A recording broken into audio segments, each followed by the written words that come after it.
I recently attended a psychic reading night on Thursdays at Borelli's, and I sat down with a psychic medium named Michael for a tarot reading. And what's interesting is the experience started before the reading even began.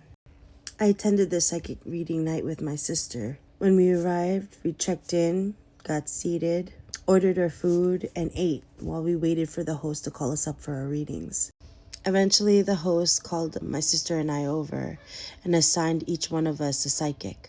And when I found out I was assigned to a psychic medium named Michael, that immediately stood out to me. Not because I knew anything about him, but because throughout my healing journey, I spent a lot of time working with Archangel Michael. So just the fact that I had been assigned to a psychic medium named Michael felt significant to me. But before the reading even began, I observed everything around me, thinking, interesting. Because where my sister and I were seated to eat was diagonal to Michael. There were black dividers separating the psychics from the guests. And I remember noticing him from across the room. Something about the whole moment stood out to me. And at the time, I couldn't explain why. Then I sat with Michael, and he began to deliver the reading through the tarot cards. As the reading unfolded, there were many things that resonated, but the biggest impact wasn't the information itself. It was the experience reflected back to me.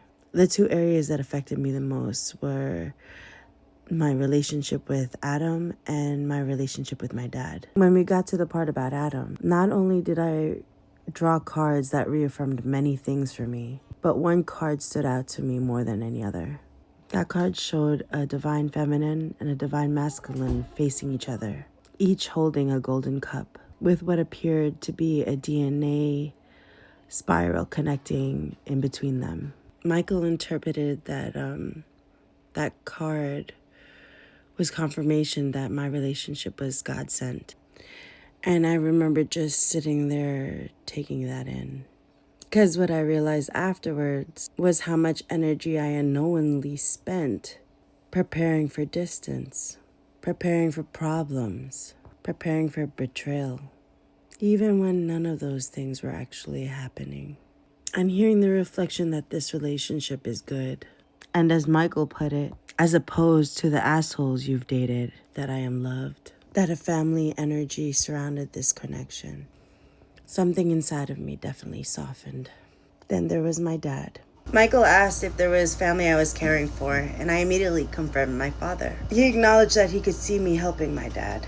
And then he said something that really stayed with me. He said, even if your dad is stuck in his ways, what you're doing is the right path. Continue doing what you're doing.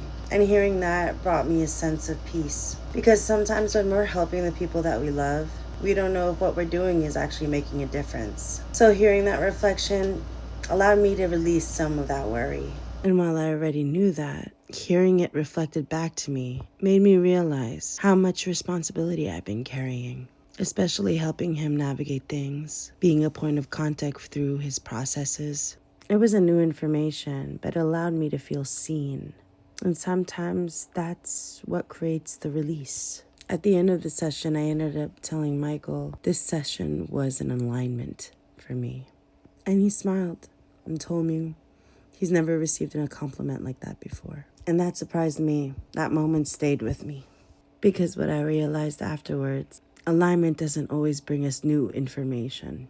Sometimes alignment just confirms what we've already known deep down. The reading didn't change my relationship with Adam, nor did it change my relationship with my dad. What changed was how I was carrying those relationships. And for me, that was the real gift. And if there's one thing that I'm taking from this whole experience, sometimes the biggest shifts happen when we stop resisting what our soul has already been shown us. Start from within, my beauties.